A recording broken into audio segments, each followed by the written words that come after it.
Okay, let's unpack this. You might think lava lamps are just retro decor, right?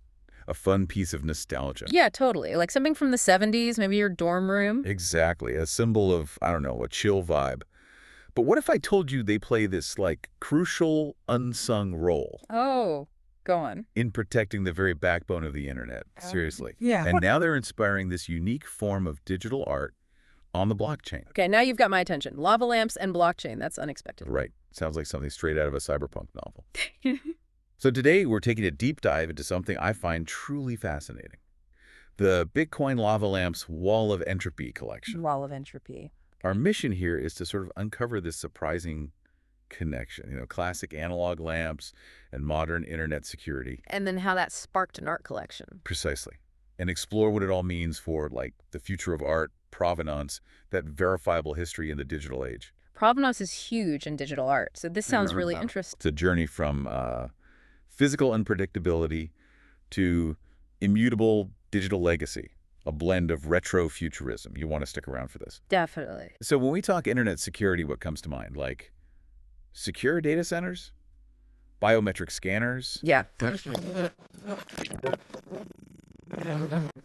High-tech stuff. But here's where the story takes a really weird turn. Imagine walking into a secure room, Okay.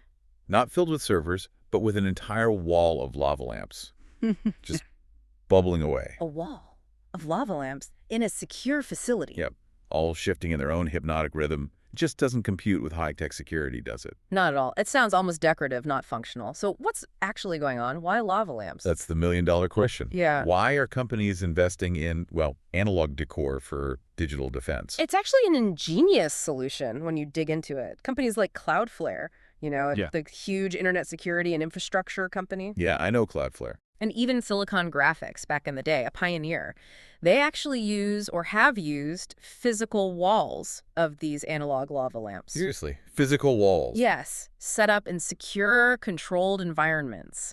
And they have a camera constantly watching them, capturing the patterns. Capturing the bubbling, the unpredictable movement. Exactly. The random ebb and flow of the wax, the way the bubbles rise and fall, that visual data, that raw chaos. Yeah. It's then fed into sophisticated algorithms. Okay, algorithms. To do what? The core purpose is to generate truly random number sequences. Ah, randomness. Okay, I see where this might be going. Yeah, and if you think about the bigger picture, these random numbers are absolutely vital. In the digital world, true randomness is incredibly hard to achieve. Right, because computers are predictable, fundamentally. Precisely. They follow instructions. So getting something genuinely unpredictable is tough. Yet, it's essential for strong cryptography. Cryptography, Yeah. like encryption keys. Exactly. These sequences form a foundational layer of security. They're used for creating cryptographic keys, the digital locks, securing our online communications, our data. So protecting critical stuff. Absolutely critical. Internet infrastructure, things like DNS servers, the internet's phone book, basically, translating website names into IP addresses. Wow, and lava lamps help secure that. The inherent physical unpredictability of the lava lamps movement, that organic, non-repeating, truly analog flow, it makes them an incredibly effective source of entropy. Entropy, meaning randomness, chaos. In this context, yes, true randomness for cryptographic random number generation, it's almost poetic, isn't it? Something so low-tech, so visually calming, is profoundly critical to high-tech security and the trust we place in our digital world. That is genuinely mind-blowing. It completely flips the script on secure technology. Okay. So if these real physical lamps are quietly guarding our digital world, generating that essential randomness. How does an artist even find out about this sort of secret analog heartbeat of the internet, and then decide to make art about it? That's the leap, isn't it? This unexpected role is precisely the inspiration behind the Bitcoin Lava Lamps Wall of Entropy collection. It takes that concept, randomness, and turns it into something, well, visual and conceptual. So how did the artist translate this physical phenomenon into like a digital experience? That's where the collection gets really clever. Okay. It aims to digitally and, importantly, permanently recreate this wall of entropy. Digitally recreate it. So digital lava lamps. Exactly. The collection features 22 unique colors of these digital lamps, and they're designed specifically for display on, say, large LED screens, or even jumbotrons. Ah, so mimicking the scale of a real wall. Right, getting that impressive visual impact. Yeah. But it's not just a static image. There's this really neat dynamic detail built in. Oh, like animation. Sort of, but tied to time. Hmm. During the day, based on your local time, the backdrop color for each lamp is complementary, bright, vibrant. But then, as night falls in your specific location, the backdrop colors automatically shift. They change to a darkroom setting. Ah, like a lights on or off effect. That's cool. Exactly. It makes it dynamic, living art. It fuses the art and technology, paying this really innovative homage to the original concept of the analog lamp wall. Making it responsive, engaging. I like that. It connects the digital piece back to the physical world's rhythm. It's an incredible conceptual leap, I think. Yeah. And behind this blend of tech, art, and time-based dynamics is the artist known simply as Lingle. Lingle. Okay. And you're going to love Lingle's background because it perfectly explains how someone might even conceive of this. Get this. Built their first computer at 9 years old. 9. Wow. Okay, so tech savvy from the start. Totally. And not just tinkering by 16, Lingle was already working in the tech industry. 16. That's impressive. So it's clear Lingle isn't just an artist in the traditional sense. Yeah. They're a technologist, a futurist, a real multidisciplinary creative. That background makes perfect sense then. Lingle's journey sounds unique, and it's absolutely crucial to understanding the depth here. By day, you said tech industry. Yeah. They operate at the cutting edge, an AI practitioner, a systems and hardware enabling engineer. It's really deep in the weeds of how things work. Exactly. Developing intelligent systems, thinking about how hardware and software interact at the deepest levels, pushing boundaries. And by night? By night, they transform into a Bitcoin ordinal artist. Ordinals. So creating unique digital assets like NFTs, but directly on the Bitcoin blockchain itself. Precisely. Anchored permanently. Yeah. And their artistic side isn't new either. Apparently, their high school acrylic paintings won an award. No way. Acrylic. Yeah, a second place at a local gallery. It kind of foreshadowed this lifelong fusion of art and tech innovation. That's fantastic. A true blend. And what's also really interesting is Lingle's deep involvement in the ordinals community. Active since early 2023, an independent member. So not just dropping art, but part of the scene. Right.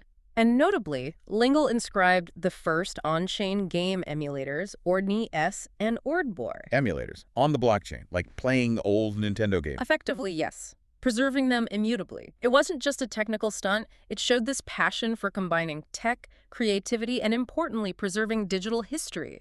8-bit game history in this case. Wow, preservation too. That adds another layer. It really does. And this dual expertise, advanced tech, digital art, preservation, it's not just biography. It's fundamental to the Bitcoin lava lamps collection. It signals that this isn't just a pretty picture. It's deeply considered, technologically advanced, built by someone who truly understands both the canvas and the code. Exactly. Okay, so this collection isn't just visually cool with the day-night cycles and the backstory, and it's not just a clever homage.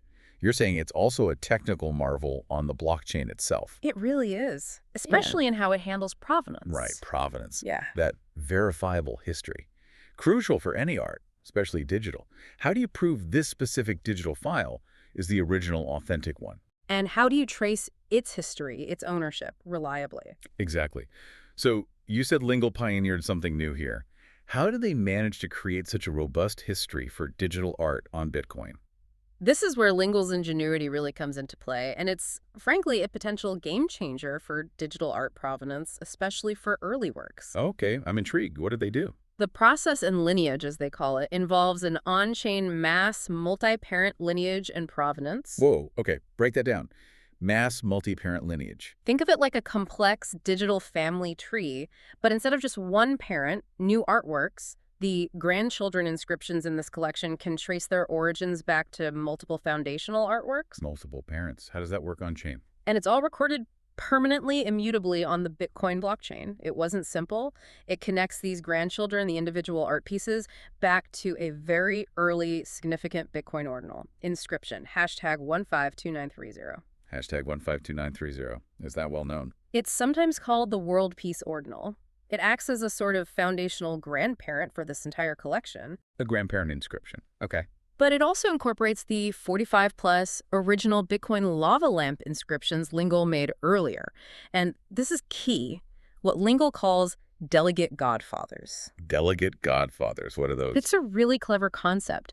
For each of the 22 unique colors in the collection, Lingle created a special foundational inscription, a godfather for that color. So one godfather for red, one for blue, etc. Exactly. Once inscribed, that godfather color became a base parent for all the grandchildren delegates, the actual art pieces of that specific color. Okay, so a red grandchild traces back to the red godfather. Yes, but here's the multi-parent part.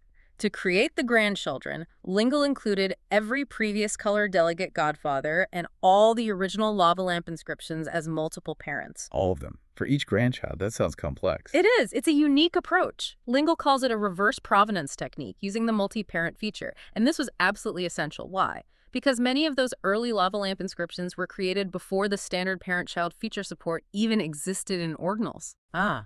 So there was no built-in way to link them initially. Right. So Lingle essentially built a bridge.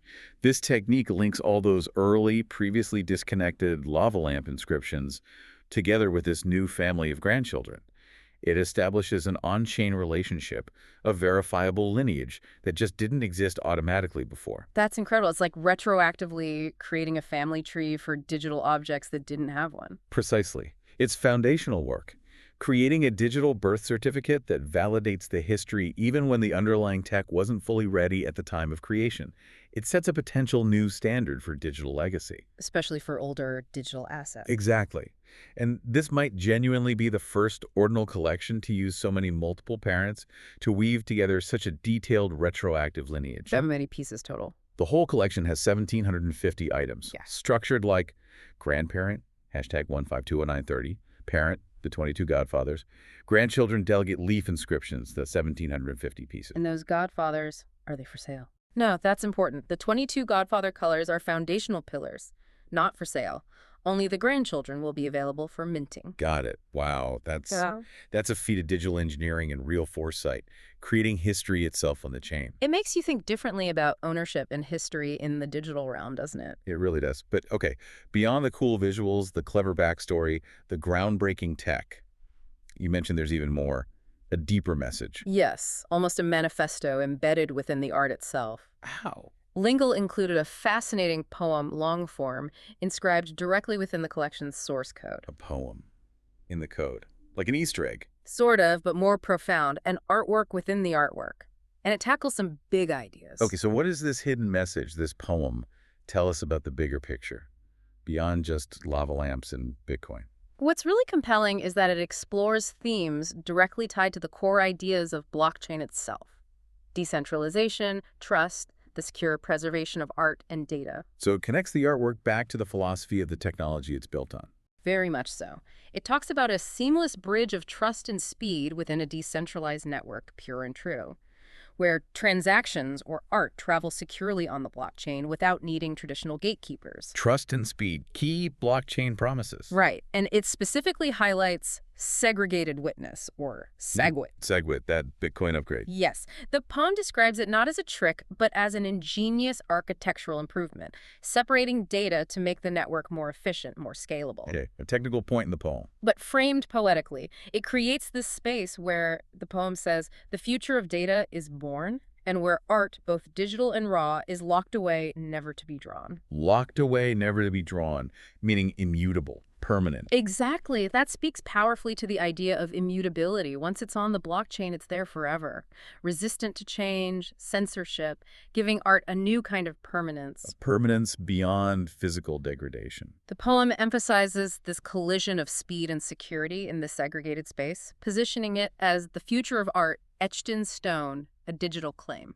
Etched in stone, a digital claim. That's strong imagery, implying authenticity is fundamentally unchallengeable. It really is. Ultimately, the poem speaks to a promise of trust, a promise of peace, painting a vision of a decentralized world where trust is king. Where trust is built into the system itself. Yes, where every story, every transaction, every artwork is stored in chains, a secure embrace. It powerfully ties the whole collection to the core values, the ideals of blockchain. So the artwork becomes a statement about the technology's potential. It suggests that true digital trust isn't just about code, but about creating these shared, immutable narratives, anchoring even something as potentially ephemeral as digital art in a decentralized history book. It really makes you wonder, if provenance can be this robust digitally, what new forms of artistic legacy might emerge, things impossible before. Exactly. It pushes the boundaries of what we consider real and lasting. Wow, what an incredible deep dive this has been. Seriously, Yeah. from the, mesmerizing, unpredictable flow of a simple lava lamp Quietly securing the internet. to this pioneering digital art collection, carving its history onto Bitcoin with this ingenious reverse provenance technique. We've really seen how innovation can just pop up in the most unexpected places. From analog entropy to digital immortality, it's quite the journey. It really is, wrapped up in this cool, retro-futuristic aesthetic. This whole thing truly highlights how tech and art can intertwine in ways we're probably only just scratching the surface of. Blending the old analog with the absolute cutting-edge digital. Yeah, the tangible with the completely intangible, yet permanent. This collection isn't just an homage to a weird internet security fact. Though that part is cool enough on its own. Right. It's a testament to the artists, Lingle's, ingenuity, and a bold statement about what's possible when creativity meets the power of these decentralized networks. It definitely pushes the conversation forward. It really makes you think. If a simple, unassuming lava lamp can protect the internet and inspire this kind of groundbreaking digital legacy, what else is out there? What other everyday objects? Exactly. What other hidden corners of our world hold some profound power or inspiration that we just haven't discovered yet? That's a great thought to end on. Makes you look at the world a little differently. Definitely something to mull over.